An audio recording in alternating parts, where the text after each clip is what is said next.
Hello दोस्तों, के global study में आपका स्वागत है। आज हम आपको पढ़ाएंगे चैप्टर 8 त्रिकोणमिति का एक्सरसाइज 8.2 मतलब दूसरी एक्सरसाइज है। जैसे कि पहली एक्सरसाइज पूरी कंप्लीट हो चुकी है। दूसरी एक्सरसाइज के क्वेश्चन नंबर 1 के सभी पार्ट और क्वेश्चन नंबर 2 के सभी पार्ट करवा दिया था। अब क्वेश्चन नंबर 3 को देखना है। लिखा है यदि tan a प्लस बी बराबर √3 और tan a माइनस बी बराबर 1/√3 है और 0 डिग्री से a प्लस बी का जो वैल्यू है, मान जो है वो 0 से बड़ा है और 90 से छोटा और बराबर है। यहाँ कहता है a जो है b से बड़ा है, a is greater than b, a जो है b से बड़ा है, तो a और b का मान ज्ञात करना है। ध्यान दीजिए, बहुत ही इंपॉर्टेंट बढ़िया सवाल है, समझो। tan a प्लस बी बराबर 3, tan a प्लस बी बराबर √3 है। तो यहां समझो, tan में √3 किसका मान होता है? तो आपको मैंने पढ़ाया था tan 60 का मान जो होता है वो √3 होता है। तो यहाँ पर जहां पर √3 है वहां पर आपको करना क्या होगा? tan 60 करना होगा। कितना?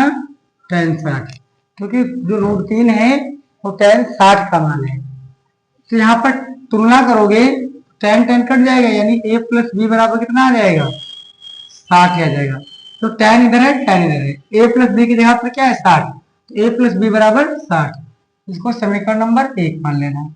फिर देखो दिया है दोबारा tan a माइनस बी बराबर 1/√3, तो tan a माइनस बी बराबर 1/√3 है। तो tan में ये किसका मान है? tan 30 का मान होता है 1/√3, 1/√3। तो tan a माइनस बी बराबर tan 30। तो यहां पर देखो tan बराबर है a माइनस बी, जहां पर है वहां पर कितना है? 30। इसका मतलब a माइनस बी बराबर आपका हो गया 30। ये बात समझ में आ गई? इसको आप डाल दीजिए समीकरण नंबर 2। अब क्या करना होगा? लिख देना समीकरण 1 व 2 से, 1 व 2 से। यहाँ पर ध्यान देना होगा कि tan है यहाँ पर, तो tan ही में देखना है किसका मान ये है। अगर साइन होता तो साइन में देखते, ठीक है। तो a प्लस बी बराबर 60, a माइनस बी बराबर 30। तो यहाँ पर जोड़ोगे, जब जोड़ने पर ये b से b कट जाएगा, आपका 2a, a और a जुड़ के 2a हो जाएगा, तो 60 30 90 हो जाएगा। तो a बराबर आपका आ जाएगा 90/2। 2 यहाँ गुणे में, इधर बटेंगे, 2 से काटोगे तो आएगा 45। तो a बराबर आपका आ गया 45। कितना आ गया? 45। अब क्या होगा? लिखना पड़ेगा a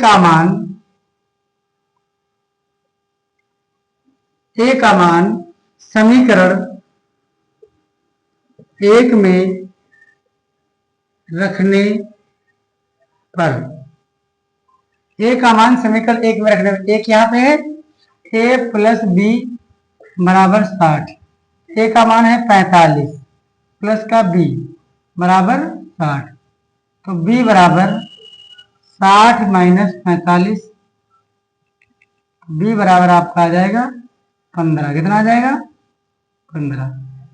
तो ये दोनों के मान अलग अलग, a और b का मान निकल के आ गया।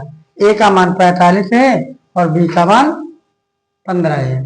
यहाँ पर जोड़ने पर जो 60 था, तो जोड़ोगे तो 60 है, घटाओगे तो 30 आ जाएगा। बात समझ में आ गई? तो लिख दो आता है a व b के मान क्रमशः 30 व नहीं 15 व ए का है 45, 45 व 15 है, 45 व 15 है। ये आपका क्वेश्चन नंबर 3 बड़ा ही आसान तरीके से कंप्लीट हो गया है, इसका शॉर्ट स्क्रीन ले सकते हैं। तो अगला क्वेश्चन देखो, अगला क्वेश्चन क्या है। हाँ, तो अगला क्वेश्चन है, अगला क्वेश्चन देखो, क्वेश्चन नंबर 4 इस एक्सरसाइज का लास्ट क्वेश्चन है। कह रहा बताइए कि निम्नलिखित में से कौन कौन सत्य है या असत्य है, कारण सहित उत्तर दीजिए। तो पहला क्वेश्चन देखिए, sine a plus b, sine a plus b बराबर साइन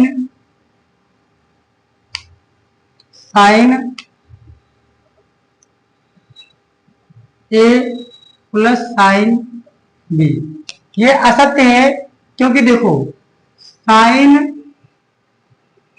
ए प्लस बी का फार्मूला होता है sine a into cos b plus cos a into sine B.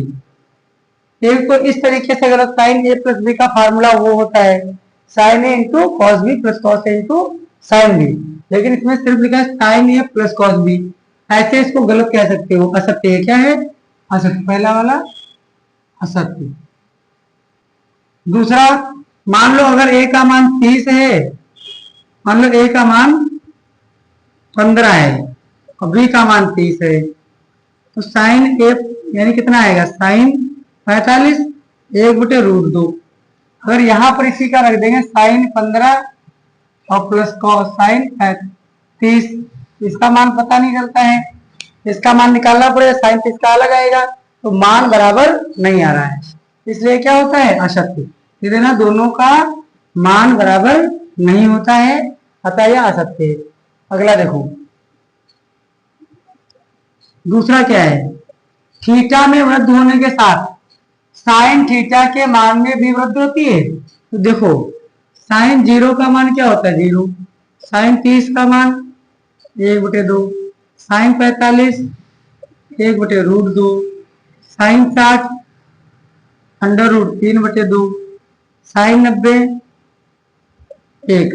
देखिए जैसे जैसे थीटा का मान बढ़ाते गए हम लोग, वैसे वैसे मान भी बढ़ता गया, अतः यह कह सकते हैं यह क्या है, शक्ति, शक्ति। दूसरा वाला क्या है, सत्य, क्योंकि थीटा का मान बढ़ाया है तो आपका साइन का मान बढ़ता गया, साइन थीटा के मान में भी वृद्धि होती गई, कह सकते हैं साइन थीटा के थीटा का मान बढ़ाने पर साइन थीटा में वृद्धि होती है। दूसरा क्या है, कॉस थीटा, थीटा में वृद्धि होने के साथ कॉस थीटा के मान में भी वृद्धि होती है, तो थीटा देखो अब कॉस 0 का मान कितना होता है, 1 होता है, लेकिन कॉस 90 का मान कितना होता है, 0। तो थीटा का मान बढ़ाया तो इसका मान क्या हो गया, घट गया, अतः यह क्या है, असत्य, असत्य, क्योंकि थीटा का मान मैंने बढ़ाया तो कॉस थीटा का मान क्या हो गया, घट गया, 0 पर 1 था लेकिन 90 पर 0 हो गया, तो घट गया, इसलिए ये असत्य है। तीसरा चौथा देखो, थीटा के सभी मानों पर साइन थीटा बराबर कॉस थीटा, तो साइन 0 का मान 0 होता है, अगर 0 भी रखोगे साइन 0 का मान कितना होता है, 0, लेकिन इसका क्या होता है, 1, तो ये बराबर नहीं आता है, 0 पर भी बराबर नहीं है, 30 पर भी बराबर नहीं है, सिर्फ 45 पर बराबर होते हैं, इसलिए लिख देंगे असत्य। क्या लिख देंगे, असत्य। ठीक, इसी बार a बराबर 0 पर कॉट ए परिभाषित नहीं है, यानी कॉट 0 का मान पूछ रहा है, कॉट 0, तो साइन 0 बटे कॉस 0 कह सकते, इसको कॉस 0 बटे साइन 0 कह सकते हो, तो कॉस 0 का 1 होता है, साइन 0 का 0, 1 को 0 से कराएं तो अपरिभाषित ही तो आएगा, तो ये अपरिभाषित है, या कह दो परिभाषित नहीं, परिभाषित नहीं, ये परिभाषित नहीं है, तो यही तो कह रहा है कि a बराबर 0 पर कॉट ए परिभाषित नहीं है, ये सत्य है। क्या है, सत्य। इसी प्रकार से आपके क्वेश्चन नंबर 4 के सभी पार्ट हो गए हैं। तो आपका एक्सरसाइज 8.2 कंप्लीट हो गया है। इसी से आप वीडियो के साथ जुड़े रहें। अब आपको एक्सरसाइज 8.3 अगले वीडियो में मिलेगा।